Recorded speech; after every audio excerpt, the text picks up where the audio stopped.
Toute histoire sur le commencement de l'humanité comporte un dragon. Les premières traces du dragon occidental ont été retrouvées en Mésopotamie et dans la région du Caucase, il y a des milliers d'années. Lorsque les premiers navigateurs européens quittèrent leur continent et découvrirent la culture chinoise, ils se heurtèrent à un dragon bien différent de celui qu'ils connaissaient. Pour eux, il était symbole du mal, du chaos, du caractère indomptable de la nature. Il était issu des océans et des profondeurs de l'Occident. Il était gigantesque et capable de voler, avec des griffes puissantes et un souffle toxique. Rien n'était plus terrible que le dragon occidental.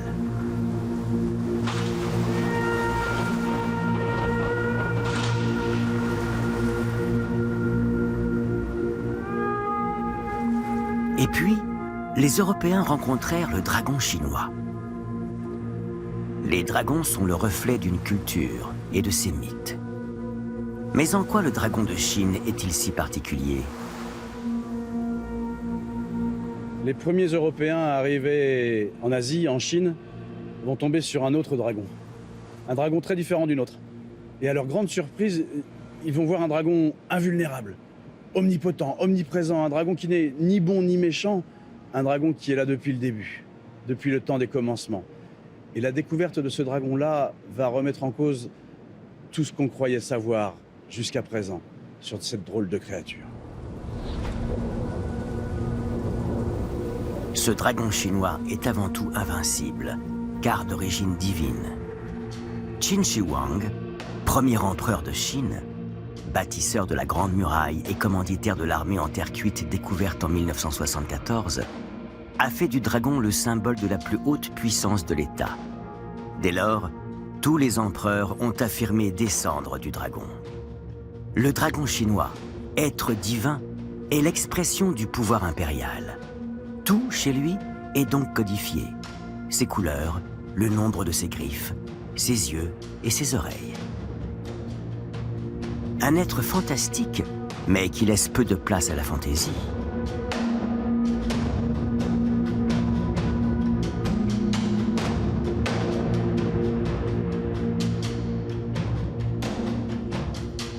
Donc du coup, c'est très différent. Ah oui, jusque dans la figuration du dragon est moins libre peut-être que Donc chez nous. du coup, quel est le rôle de l'artiste? C'est plutôt celui qui transmet efficacement et avec sincérité des aspects qui sont presque listés. Ouais. Et puis, est-ce qu'il a vraiment encore une liberté ou est-ce que c'est très très cadré? C'est un peu ça la question. Hein. Ouais. Il est encore là-bas dans la tradition et dans la religion d'une certaine manière, en tout cas dans le...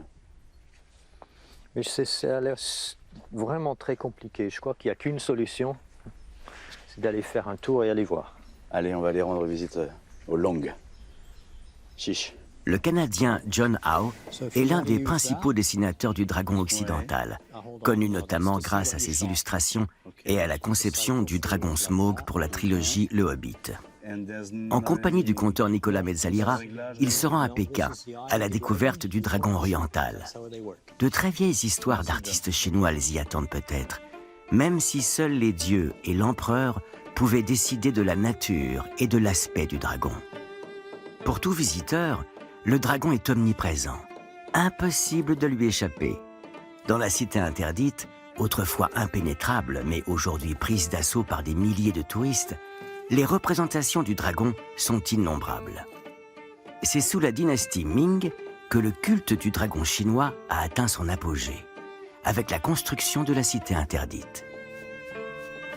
Dans la Chine moderne, dessiner un dragon est tout un art. Au fil de ses nombreux voyages, John a rencontré un homme qui pratique cet art.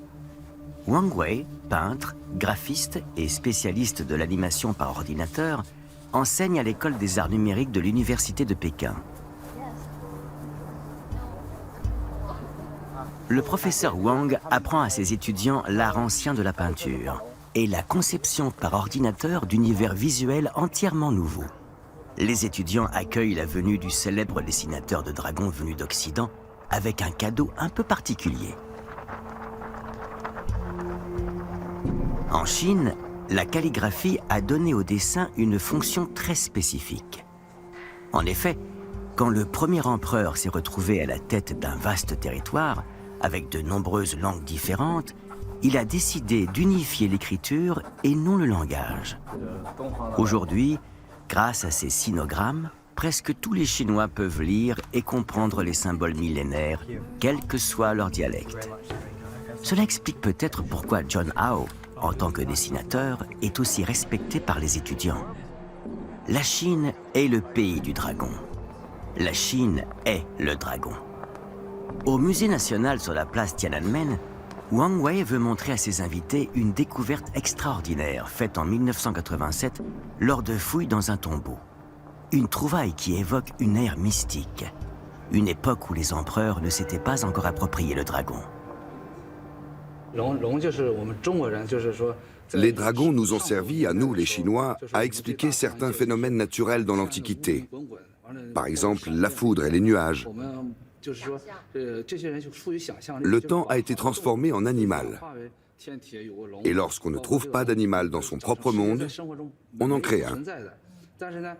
De nos jours, on se pose des questions sur l'existence des dragons. Dans les années 1970 et 1980, on a découvert une sorte de dragon noir qui serait tombé du ciel. C'est un phénomène dont on ne peut vérifier la véracité. Depuis ses débuts, le dragon chinois est en évolution constante. Sa tête, par exemple. Certains dragons possèdent des cornes, alors que d'autres ont une tête de cheval. D'autres dragons ont le corps recouvert d'écailles de poisson et des pattes comme des serres d'aigle. Et à une certaine époque, avant la dynastie des Tang, le corps des dragons était celui d'un autre animal. Après, il a ressemblé au corps d'un serpent. Ce qui est également passionnant, c'est que nous sommes face à un objet créé il y a 7000 ans. Et ce n'est que le commencement d'un très très long voyage avec les dragons dans la culture chinoise. C'est le tout premier chapitre. Et il y a encore bien des choses à voir. Avant l'introduction du dragon impérial, d'autres représentations vieilles de plusieurs millénaires ont donc bien existé. Ces dragons populaires portent dans leur gueule une perle sacrée, symbole de la création, et réceptacle de la sagesse et du savoir. Le dragon met 3000 ans à devenir adulte. Au début, il a la forme d'un œuf en pierre précieuse, qui, au bout d'un millénaire, laisse éclore un serpent aquatique. 500 ans plus tard, il acquiert une tête de carpe.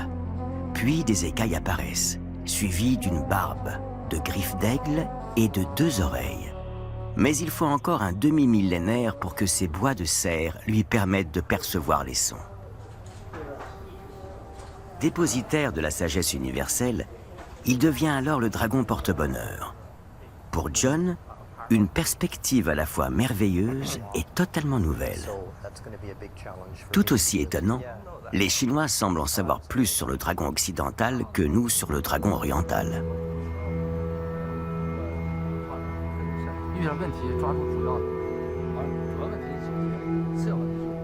De son côté, Nicolas a lui aussi fait des découvertes auprès de Wang Wei. Le professeur connaît de très anciennes histoires de maîtres dragons chinois.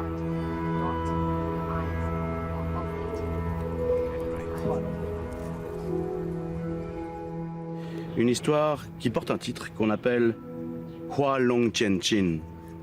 Elle parle d'un peintre, Chang Zhengyou, qui était un grand peintre de la cour. Ce peintre, un jour, on lui a demandé de décorer un temple royal qui était réservé à la cour. Et le peintre a commencé son travail, un long travail. Il a commencé à décorer les 4 piliers du temple avec des figures de dragons. Quand son travail a été terminé, la cour s'est déplacée pour voir ce qu'avait réalisé Chang Zhengyou. Il y avait là de magnifiques dragons sur chaque pilier. Mais c'était comme s'il leur manquait quelque chose, c'était comme si l'œuvre n'était pas achevée. il manquait en particulier la pupille dans l'œil de chaque dragon. C'est ce qu'on a dit à Chang Seng-yo. Mais il a dit que c'était normal, il a dit que justement, il avait fait exprès parce que s'il avait rajouté cette pupille au milieu de l'œil du dragon, alors le dragon aurait pu prendre vie et se serait envolé. Les gens se sont étonnés, ils se sont même un peu moqués de lui. Alors pour leur prouver ce qu'il disait, Chang Seng-yo a rajouté la pupille dans l'œil de 2 dragons sur les 4 du temple. Et ce qu'il avait dit arriva. Les 2 dragons ont pris forme. Ils se sont envolés dans le ciel. Dessine des pupilles au dragon et fais-le s'envoler. Cette expression est aujourd'hui encore utilisée dans le langage courant pour attirer l'attention sur un point précis.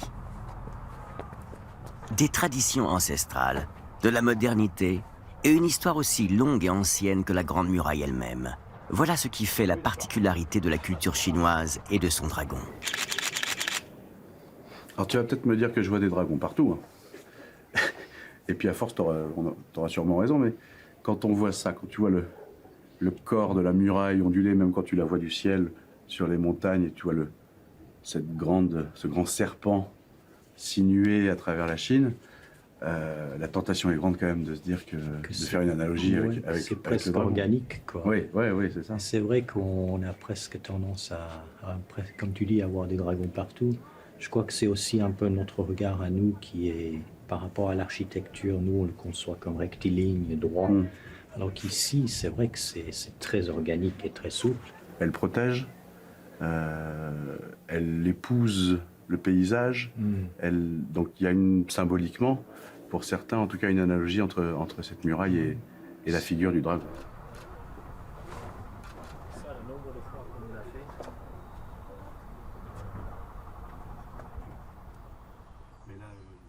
Et ce qui me plaît beaucoup là-dedans, c'est le fait que le dragon, il est malléable quand même, il est corvéable, puisqu'on l'a vu hier à la tombe du dragon et du tigre, où le dragon est symbole de ce contact entre le monde des esprits et le monde des humains.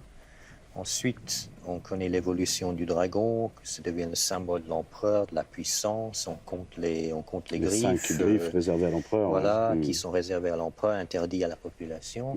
Sous peine de mort. Hein. Sous peine de mort, exactement. Donc très très important comme symbole du pouvoir. Puis ensuite, il perd ce pouvoir. Le dragon, il disparaît, il va ailleurs, puis il est de retour maintenant aujourd'hui comme symbole de la nature, de notre contact avec ce qui nous reste de naturel dans le monde. Et finalement, on chasse le dragon, il revient. Il revient au galop. Il revient au galop. Ah ouais. Et il est toujours présent parce qu'il a cette capacité, comme un caméléon qui se colle, il prend nos préoccupations, il les synthétise, il les syncrétique. C'est un symbole extraordinaire. L'ancienne Chine et la nouvelle, unies sous le signe du dragon. Peut-être est-ce là l'essence même de ce pays. Alors que les dragons occidentaux peuvent le plus souvent être tués, ou du moins vaincus, selon la tradition chinoise, ce sont les dragons qui ont créé l'Empire, l'ordre cosmique et étatique. L'univers des dragons de Chine est donc une image du monde humain, mais un monde où l'on ne combat pas le dragon. La culture chinoise est parvenue à reconnaître le chaos de l'univers que représente le dragon. Il porte chance, et en qualité de messager divin de l'empereur, il est aussi le symbole du pouvoir politique ultime. Il était une fois, il y a très longtemps, au IIIe siècle de notre ère, au temps des 3 royaumes, dans le royaume de Wu. Il y avait un grand peintre à cette époque-là qui s'appelait Chao Bu-sin. Chao Bu-sin était un vieillard, un vieil homme vénérable, le grand peintre de la cour. Et il voyait par la fenêtre de son atelier, les enfants, les petits-enfants, qui étaient nombreux, du roi jouer. Et il y en avait un en particulier qui s'appelait Sun Hao. L'enfant et le vieillard étaient devenus presque des amis. Et l'enfant avait dit un jour à Chao Bu-sin, au vieux peintre, il lui avait dit « Dessine-moi un dragon ». Alors le peintre avait fini par faire un petit dessin de dragon, il l'avait offert à l'enfant. On a fini par mettre le dessin du dragon accroché dans un arbre au-dessus du bassin de la cour royale. Et le lendemain matin, le dessin avait disparu. Et à la place du dessin, qui nageait dans le bassin, il y avait un véritable dragon.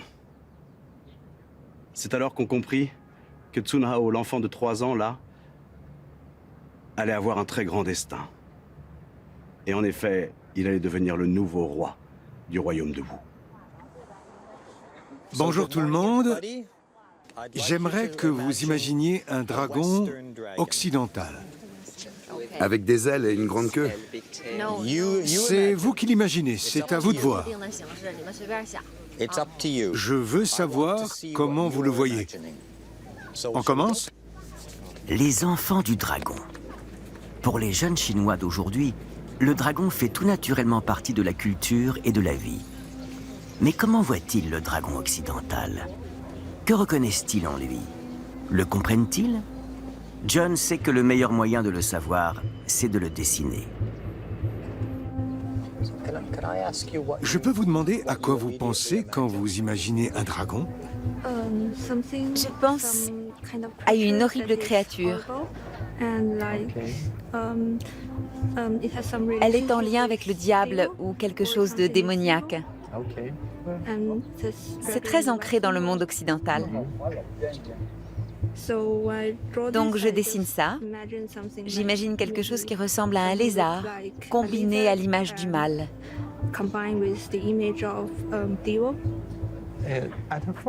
Au début, je voulais dessiner un dragon arboricole, je crois. Mais là, c'est plutôt un dragon volcanique. J'ai choisi une bouche et une silhouette semblables à ceux d'un cheval, combinés au corps d'un serpent. Et il a un côté humain? J'ai opté pour des yeux humains. D'accord. Pourquoi? Parce que je pense que le dragon est différent des autres animaux. Il est aussi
La Chine était un dragon. Mais cela a pris fin après la Révolution.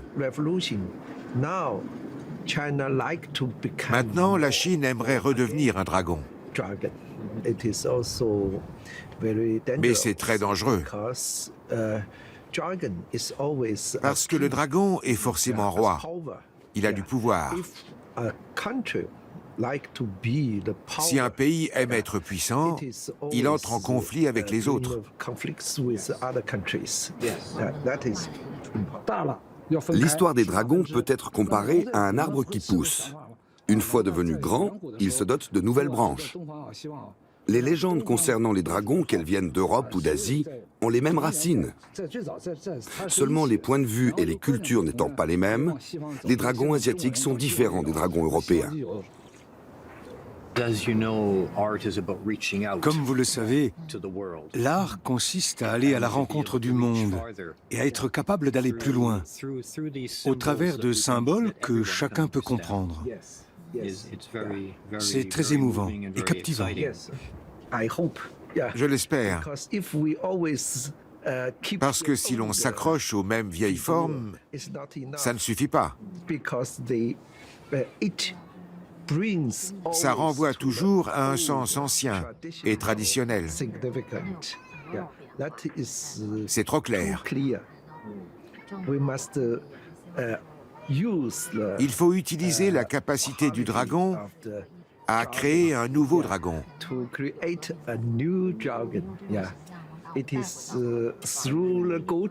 Il traverse les pays, le temps et l'espace. Il est comme une ligne qui nous lie tous ensemble.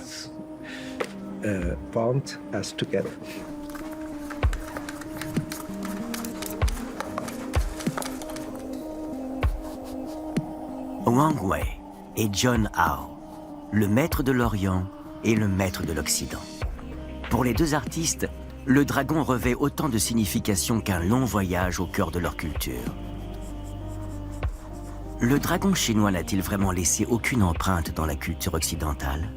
Le célèbre roman L'Histoire sans fin de l'écrivain allemand Michael Ende gravite autour du dragon porte-bonheur Falkor, créé à l'image des dragons orientaux. Sans parler des nombreux dragons de la littérature fantasy moderne qui veulent être plus qu'un symbole du mal et du chaos. Pour approfondir cette idée, John se rend en Angleterre, dont le saint patron n'est autre qu'un célèbre tueur de dragons, Saint George. À Londres, il rencontre l'écrivaine américaine Margaret Ogden. Sous le nom de plume Robin Hobb, elle est l'un des auteurs de fantasy les plus lus au monde. Ses principaux romans s'intitulent L'Assassin Royal, Dragon et Serpent, ou encore Le Vol des Dragons. Dans son univers, les dragons jouent un rôle inhabituel. Aurait-elle inventé les dragons de notre époque? Vos dragons évoluent dans un système biologique extrêmement complet et complexe. Désormais, ils sont aussi convoyeurs d'une vérité poétique. Pensez-vous qu'il faille équilibrer ces deux aspects? Est-ce davantage l'un que l'autre? Ou pensez-vous que les deux peuvent coexister et même améliorer leur compréhension mutuelle? Je pense qu'étrangement, plus on se rapproche du monde naturel, plus la poésie fait mouche et a du sens.